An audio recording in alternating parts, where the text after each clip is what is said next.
Hola gente, ¿qué tal? Bienvenidos a la segunda semana del curso de Biología. Siguiendo con la temática de la Academia Artemisa, hoy vamos a hablar sobre ecología. Es un tema bastante debatido en la actualidad por las diferentes formas que se ha venido contaminando nuestro planeta y los daños que han sido ocasionados hacia la preservación de los seres vivos que ocupan en ella. Así que por favor prestemos mucha atención y tomemos nota, porque es un tema bastante importante. Vamos a iniciar con el desarrollo de la clase. Vamos a empezar a definir qué es ecología, pues la ecología se encarga de estudiar las interacciones de los organismos entre sí y con su medio ambiente no vivo. Por ejemplo, nosotros como seres humanos nos interactuamos con nuestros familiares, con nuestros amigos, también interactuamos con otro tipo de especie, que son otras mascotas, y por último también interactuamos con nuestro medio ambiente. A todo esto se encarga la ecología, de estudiar las interacciones entre los organismos y con su medio ambiente. El término ecología fue creado por el científico zoólogo alemán llamado Ernst Haeckel en el año 1869.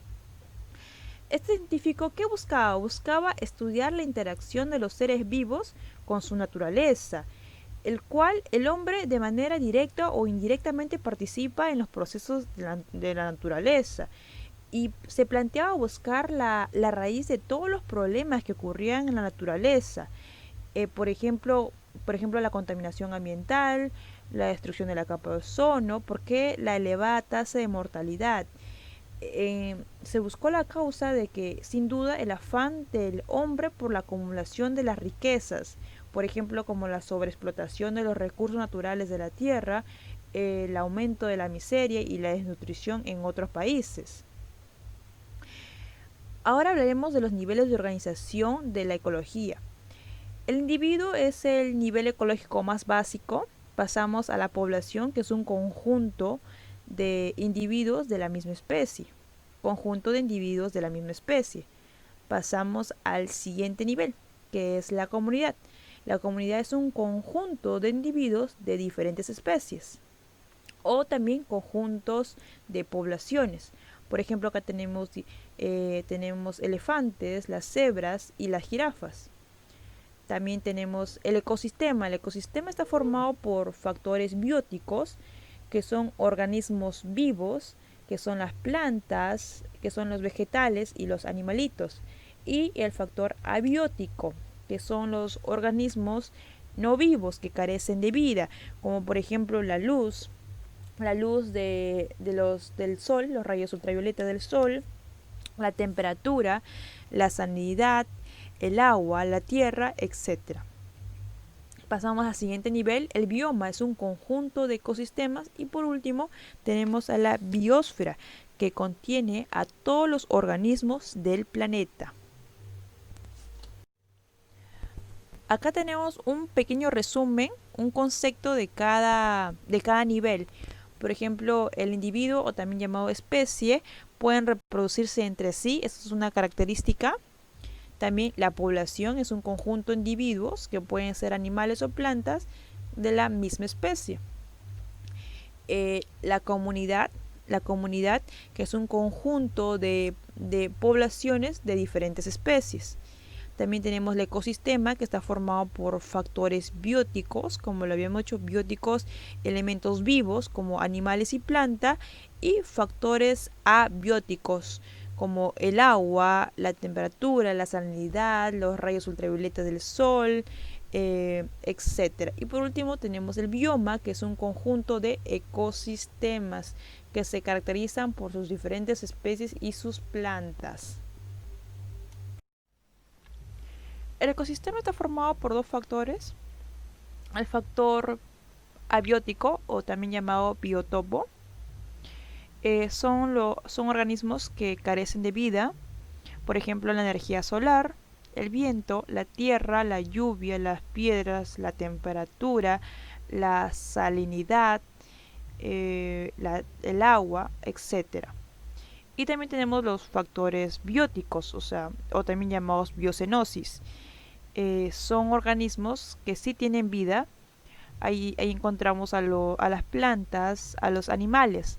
Entonces, ¿de qué forma los factores abióticos y los factores bióticos se interrelacionan? Un ejemplo sencillo es de las plantas al momento de realizar su fotosíntesis. Entonces, ellos necesitan la luz solar para poder realizar fotosíntesis y a la vez absorben CO2 y eliminan oxígeno a la atmósfera. Entonces, de esa forma es que las plantas se interrelacionan con su medio ambiente.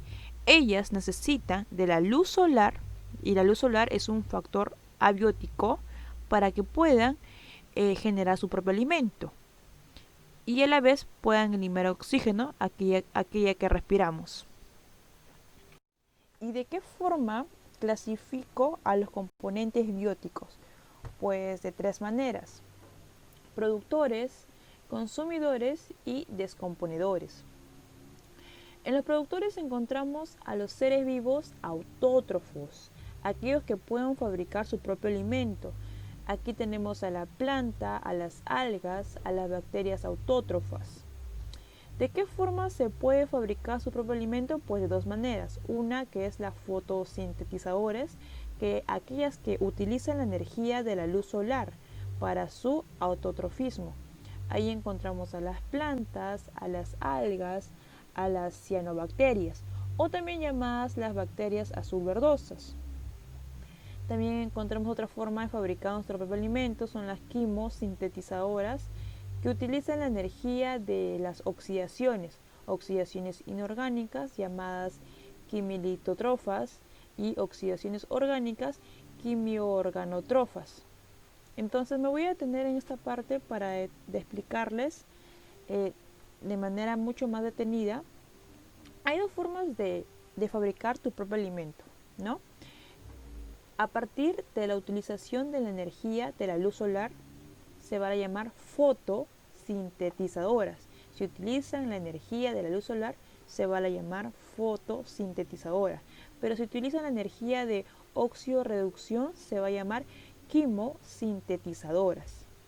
Y ahí, por ejemplo, si realizan la oxidación a un inorgánico, se va a llamar quimilitotrofas. Y si realizan la oxidación orgánica, se va a llamar quimioorganotrofas. Entonces no se olviden, los productores son seres vivos que generan su propio alimento. Hay dos maneras: a partir de utilización de la energía de la luz solar, que se va a llamar fotosintetizadores, y a partir de la utilización de las oxidorreducciones, que se va a llamar quimosintetizadores.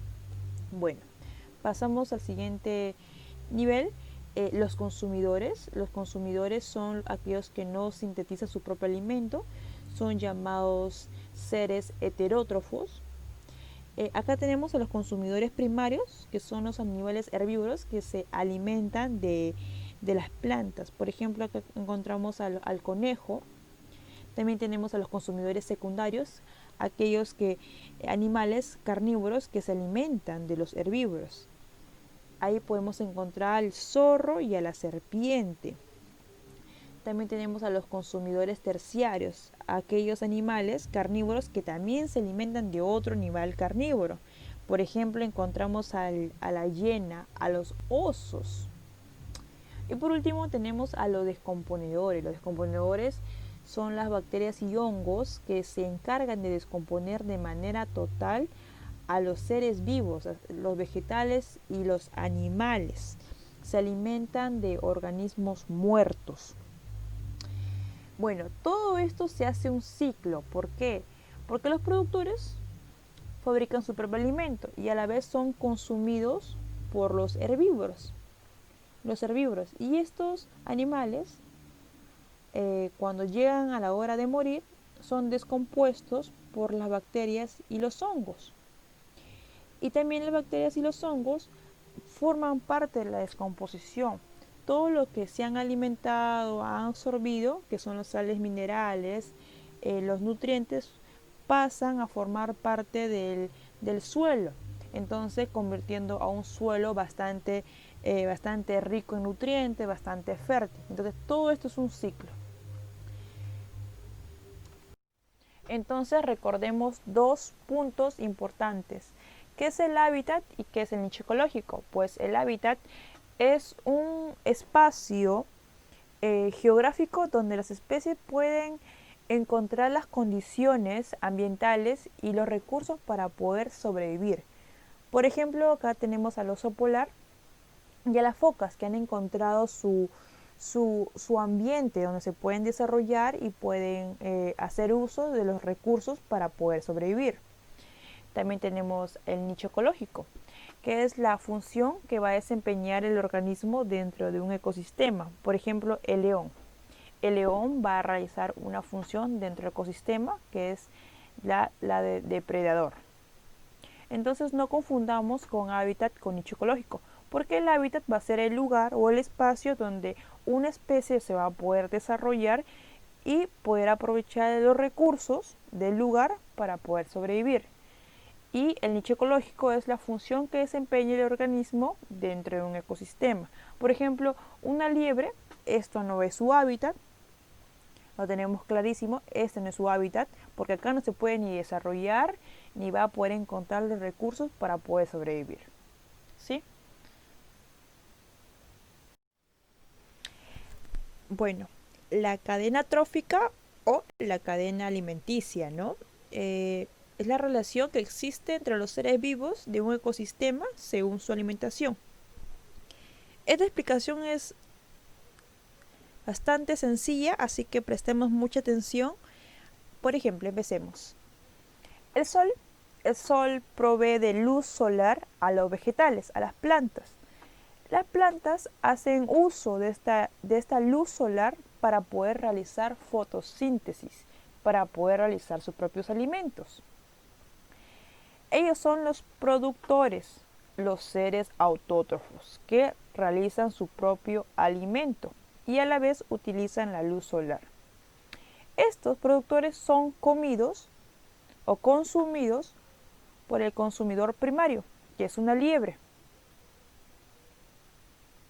Y luego, este consumidor primario es comido por un consumidor secundario, que es la serpiente. Y este consumidor secundario es comido por un águila, consumidor terciario. Entonces es sencillo. Los productores utilizan la luz solar para poder generar sus propios alimentos, para poder realizar fotosíntesis. Los productores son consumidos por la liebre y la liebre recibe el nombre de consumidor primario. Luego es comido por la serpiente, que es llamado consumidor secundario. Y luego la serpiente es comido por el águila, que es denominado consumidor terciario. Ahora, los niveles tróficos son totalmente diferentes que los consumidores. El nivel trófico empieza desde los productores. Muchas veces los alumnos se equivocan los niveles tróficos con los consumidores. El primer nivel trófico son el productor. El segundo nivel trófico es el consumidor primario. Y el tercer nivel trófico es el consumidor secundario. Y por último, el nivel trófico 4 es el consumidor terciario. No nos equivoquemos de niveles tróficos con los consumidores. Los componentes abióticos son 4: suelo, aire, agua y sol. El suelo es la capa más superficial de la litosfera. En la roca madre se disgrega o se desintegra por acción de agentes externos, como por ejemplo el agua, el viento, la temperatura y ciertos organismos vivos, como las bacterias, hongos, líquenes y raíces de las plantas. El suelo vegetal, como podemos observar, el suelo vegetal está conformado por la arena, arcilla, nitratos, fosfatos y sulfatos y carbonatos. Y por último, el humus. Un momentito. ¿Y qué es el humo? Pues el humo son restos de seres muertos en putrefacción. El humo se encuentra disuelto en toda la capa del suelo vegetal y luego va a filtrar por las raíces a los niveles más inferiores por acción de la lluvia y el riego. Ese procedimiento de filtrar el humus de la parte superior a la parte inferior se llama lixiviación. ¿Y qué es lixiviación? Es la sustancia de las capas superiores son arrastradas a las inferiores, llegando incluso hasta las aguas freáticas. Así que recuerden que el humus se encuentra en el suelo vegetal. ¿Y qué es el humus? Pues el humus son restos de seres muertos que se encuentran en putrefacción, que están disueltos y se filtran al suelo por medio de la acción de la lluvia o el riego, llegando a los niveles más inferiores hasta llegar a las aguas freáticas, o también llamadas aguas subterráneas. Por su naturaleza, el suelo se clasifica como silicio, arcilloso, suelo calizos y suelos humíferos. Estos dos últimos, suelos calizos y humíferos, son mayormente usados para la agricultura porque tienen alto contenido de materia orgánica, muy buena humedad, salinidad, pH y mucha aireación, que eso va a ayudar mucho en el tema de sus raíces vegetales. El segundo componente abiótico es el agua. El agua forma parte del todo el planeta en sus tres estados físicos que constituye la hidrosfera. El agua se encuentra en tres formas: el agua marina, que presenta alto grado de salinidad; el agua dulce, que presenta bajo grado de salinidad. No quiere decir que tiene agua, el agua dulce que tiene dulce, no, se refiere a que tiene bajo grado de salinidad; y el agua salobre, intermedio grado de sal, que es una mezcla entre el agua marina con el agua dulce. Hay organismos que toleran cierto grado de salinidad. Por ejemplo, los estenoalinos se caracterizan porque no toleran el cambio de salinidad en su medio. Por ejemplo, el jurel no se va a poder adaptar o desarrollar en el mar, ni la trucha se va a poder adaptar al río. Entonces, estos dos organismos son estenoalinos porque no toleran el cambio de salinidad. En cambio, los eurialinos sí toleran el grado de salinidad en su medio, o sea, el cambio de grado de salinidad. Por ejemplo, aquí tenemos al salmón y a la anguila, que son peces eurialinos. El salmón es anádromo. ¿Qué quiere decir? Que se desplaza desde el mar hacia el río para poderse reproducir. Y la anguila es catádromo, porque hace lo contrario, se desplaza del río al mar para poderse reproducirse. Vuelvo a repetir, los eurialinos sí toleran el grado de salinidad en su medio. Tolera un amplio rango de salinidad. Aquí encontramos al salmón y la anguila. El salmón y la anguila son eurialinos. El salmón es anádromo porque se desplaza o migra del mar al río para poderse reproducir. Y la anguila es catádromo porque se desplaza de forma contraria, que va del río al mar para poderse reproducir. También hay vegetales que viven en suelos salinos. Por ejemplo, los halófilas se refiere a plantas que se adaptan a suelos salinos. Aquí tenemos a la grama salada. Es un tipo de planta que vive en las costas de los humedales. También tenemos a las halobacterias. Son bacterias que viven en altísimo grado de salinidad, ¿sí? Así como hay bacterias que viven en temperaturas muy extremas, también hay bacterias que viven en alto grado de salinidad, también llamados arqueobacterias. El tercer componente biótico es el aire. El aire es una mezcla gaseosa incoloro de la Tierra que está constituido por nitrógeno en un 78% y el oxígeno en 1% y los demás gases en otro 1%. El nitrógeno se encarga de sintetizar proteínas en organismos nitrificantes. El oxígeno sirve para la respiración de organismos autótrofos y heterótrofos. El dióxido de carbono, o también llamado anhídrido carbónico, es una fuente de carbono para la fotosíntesis y el efecto invernadero. La presión atmósfera es la fuerza que ejerce el aire sobre la superficie de la Tierra. Por ejemplo, todo el aire es jalado hacia el centro de la Tierra. Entonces esto genera un peso sobre nosotros. Ese peso es llamado la presión atmosférica, que es la fuerza que ejerce el aire sobre la superficie de la Tierra. Nosotros que nos encontramos en la costa, el peso atmosférico es mucho más. En cambio, es mucho más, como también hay bastante disponibilidad del oxígeno. En cambio, en la parte de la sierra, en la parte más alto, que podemos poner como ejemplo en Ticlio, aquí el peso atmosférico es menos, como también hay poca disponibilidad de oxígeno.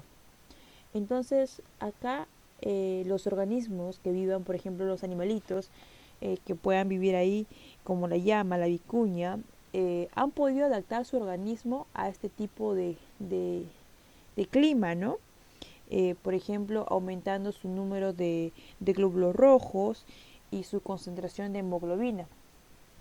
Entonces, en la parte de la sierra va a haber menos disponibilidad de oxígeno por el tema del peso atmosférico.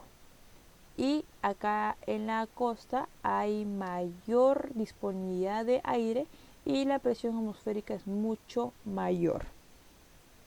Por último tenemos los organismos barófilos, son los organismos que resisten a elevadas presiones. Acá por ejemplo tenemos a los peces hondos que viven en la parte inferior o profundo del mar. Ellos pueden vivir tranquilamente en la profundidad del mar sin que le afecte el peso atmosférico. Porque si nosotros viviéramos donde ellos normalmente viven, nosotros estallaríamos, porque no podríamos tolerar o soportar la presión que caería con nosotros. A ver. En los componentes bióticos tenemos a las asociaciones intraespecíficas. Intra, que se refiere dentro de las especies, y asociaciones interespecíficas que se dan entre especies diferentes. Tenemos a las asociaciones coloniales, que se va a dar con fines de alimentación y defensa. Por ejemplo, las esponjas. Las esponjas normalmente son arrastradas por la corriente marina, pero ¿qué pasa si es que se unen varias esponjas? Pues forman una colonia mucho más grande, entonces eso se va a dar con fines de alimentación y de protección. También tenemos a las asociaciones sexuales, que se va a dar con fines reproductores, alimentación y de defensa. Por ejemplo, tenemos a un gallo que va a estar encargada de varias hembras.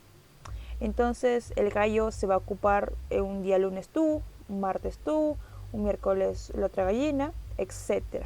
Entonces su función va a ser más que nada reproductiva y también de alimentación y de defensa. Por ejemplo, también el pingüino se queda cuidando el huevo y la hembra es la que debe salir a buscar el alimento.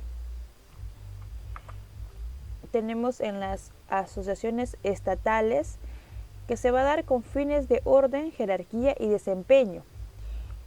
Aquí encontramos a las abejas, que se van a organizar por reina, por políticos, funcionarios, etc. O sea, más que nada se va a basar en la jerarquía. Por último tenemos a las asociaciones de competencia. Es cuando dos individuos de la misma especie buscan el mismo recurso, ¿no? A veces el recurso es muy limitado, entonces van a tener que competir por el alimento, el agua, el espacio, etc. Podemos ver que el oso está compitiendo con otro oso por el bambú, por un recurso que también es limitado. Eso también pasa con nosotros cuando queremos competir o postular a una carrera con nuestro compañero.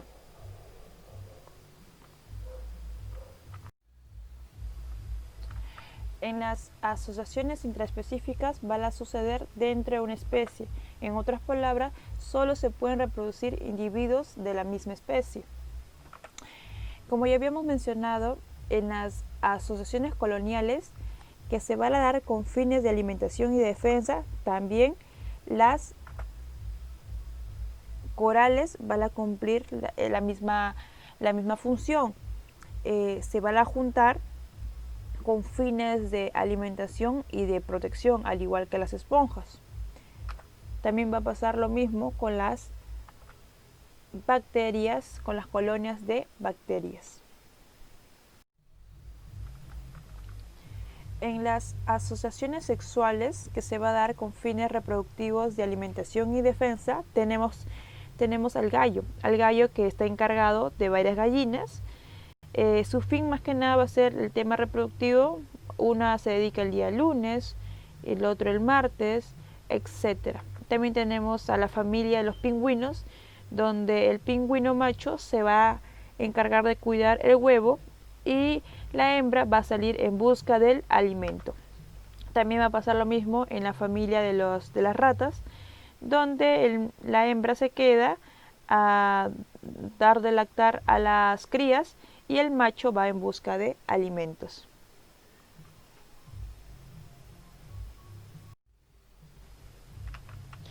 En las asociaciones estatales se va a dar con fines de orden, jerarquía y desempeño. Un ejemplo clásico encontramos a las abejas, que se encuentran organizadas de la siguiente manera, ¿no? Reinas, los zánganos y la abeja obrera. También encontramos de manera jerarquizada, organizada a las hormigas. Algunas cumplen la función de reina, otras como macho, otras como soldados y obreras. Y por último tenemos a las asociaciones de competencia. Es cuando dos individuos de la misma especie buscan el mismo recurso. A veces puede ser alimento, el agua, el refugio o un espacio, ¿no? Compitiendo por ese recurso que a veces se encuentra limitado. Por ejemplo, el cultivo de eucalipto. Cuando se siembra eucalipto, ¿qué es lo que pasa? Que el eucalipto no permite el crecimiento alrededor suyo otro tipo de plantas. Por eso compiten por el espacio. También tenemos a estos suricatas que están peleando por un gusano, están peleando por el alimento. Tenemos dos ejemplos: por el cultivo de eucalipto, que es por el espacio, y los suricatas que pelean por un gusano, que es por el alimento. Otros ejemplos más que encontramos en las asociaciones de competencia es el tema de canibalismo. Como ya habíamos comentado, el canibalismo se da cuando un individuo de una misma especie se alimenta de otro individuo de su misma especie. Por ejemplo, encontramos acá al oso polar que se está alimentando de otro oso polar. Entonces eso se refiere al canibalismo. Y acá hay competencia por el alimento. También acá encontramos dos osos peleando por la zona. O sea, acá están peleando por la zona o por el espacio, por la mejor zona. Y también tenemos la competencia de dos ciervos en la época de celo, en la época de la reproducción. Entonces, tenemos tres, que es el canibalismo, cuando un individuo se mata, captura y devora a otro individuo de su misma especie. También tenemos los osos que pelean por la mejor zona. Y por último tenemos a los ciervos que compiten en la misma época de celo, o sea, en la época de reproducción.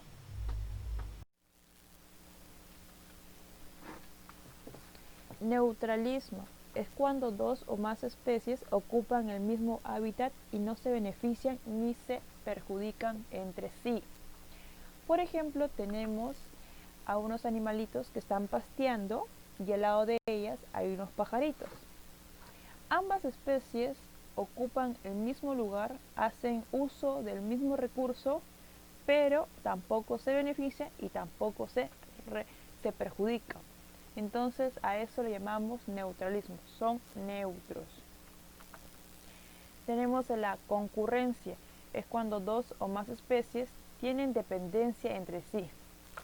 Un ejemplo bastante clásico son los organismos autótrofos y los organismos heterótrofos. Los organismos autótrofos son aquellas que realizan la fotosíntesis elaborando su propio alimento. Ellos necesitan de nosotros el CO2 para poder elaborar su propio alimento.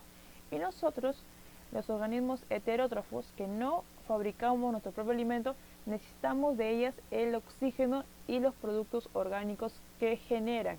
Entonces, los organismos autótrofos y los organismos heterótrofos somos concurrencia, porque ambos dependemos del otro.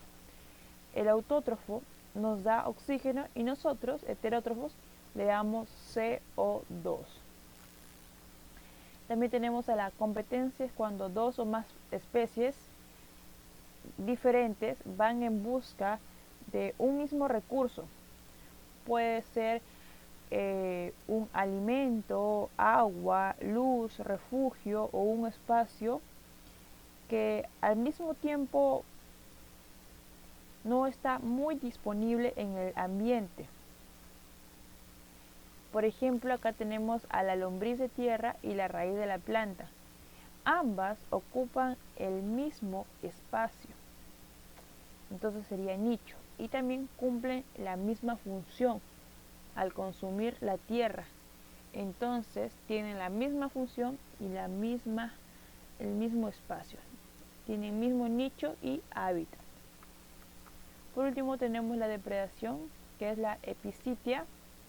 Cuando un individuo denominado el depredador captura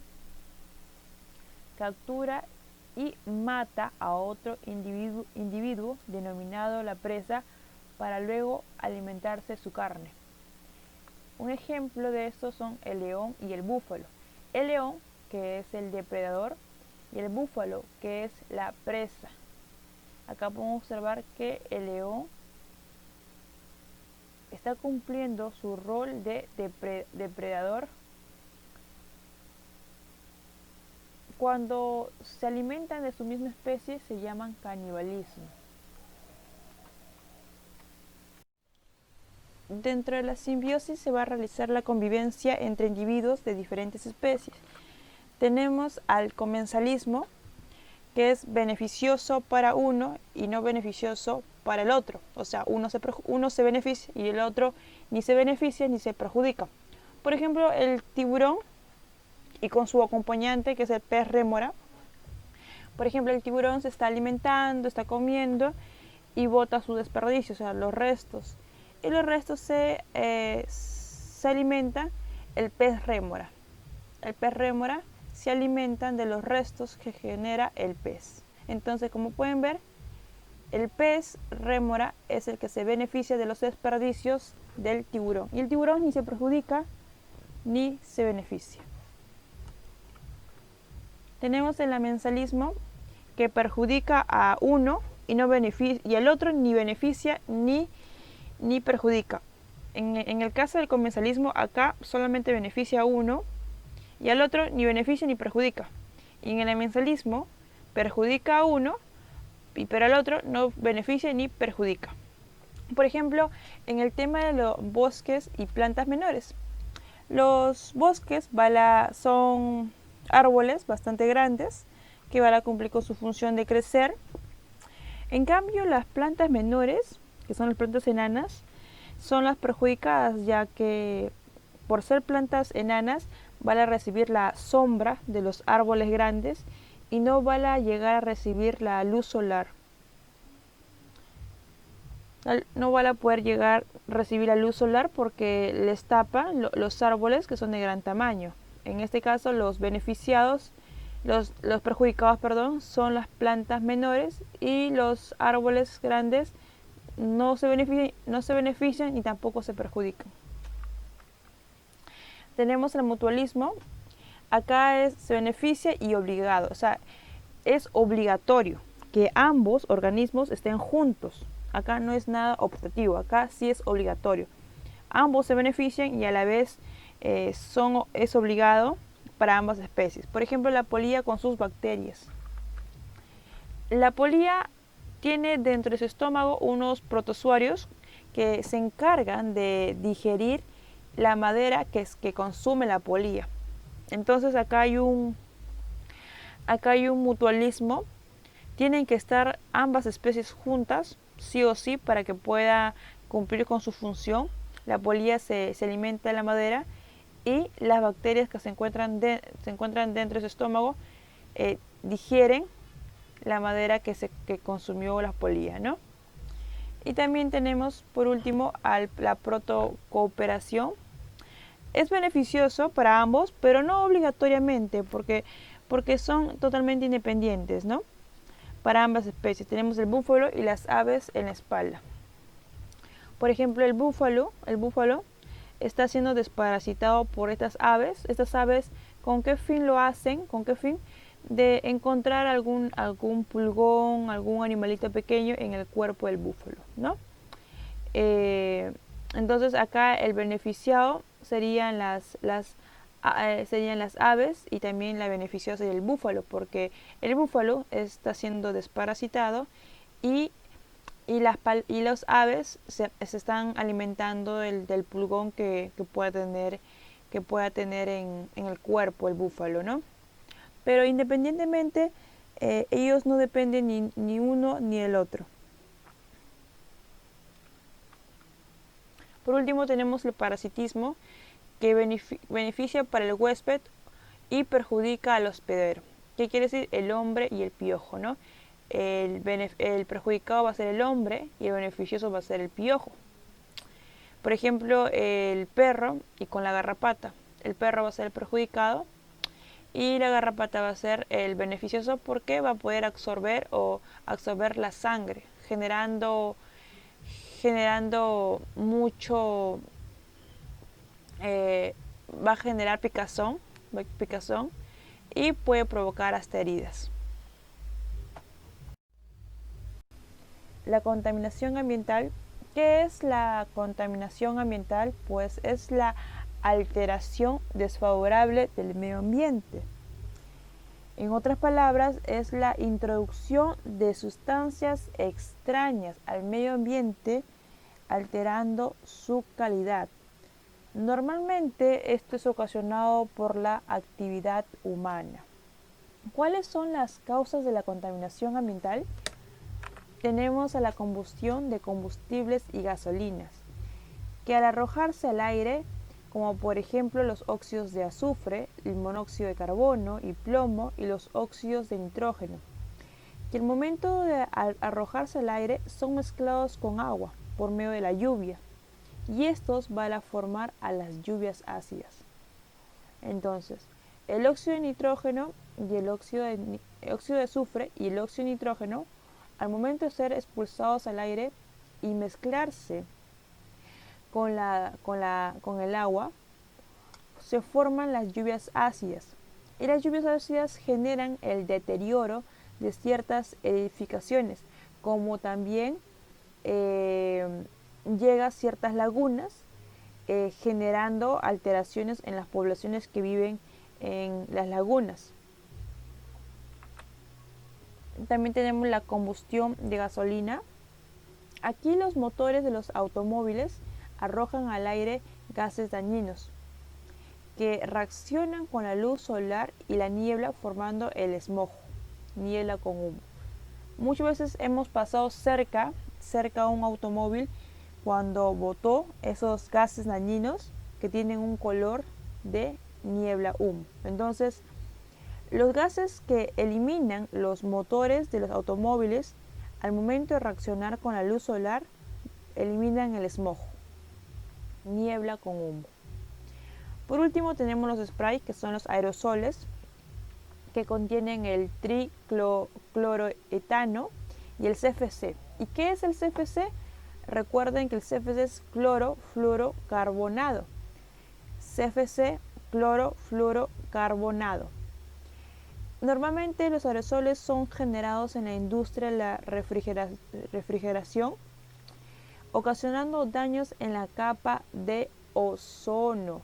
Entonces, al momento de dañar la capa de ozono, va a permitir el ingreso de más rayos ultravioleta, o sea, va a permitir el paso de los rayos ultravioleta, formando, bueno, ocasionando daños en nuestra piel, llamados el melanoma, que genera daños en la piel. Por ejemplo, podemos observar que el aerosol daña de manera muy drástica al planeta, porque los aerosoles contienen los tricloroetano y el CFC, y normalmente están relacionados con la industria de la refrigeración.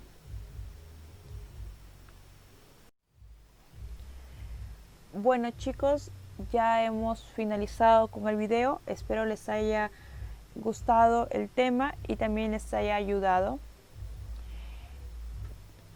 Nos despedimos por parte de la Academia Artemisa y nos vemos hasta la próxima.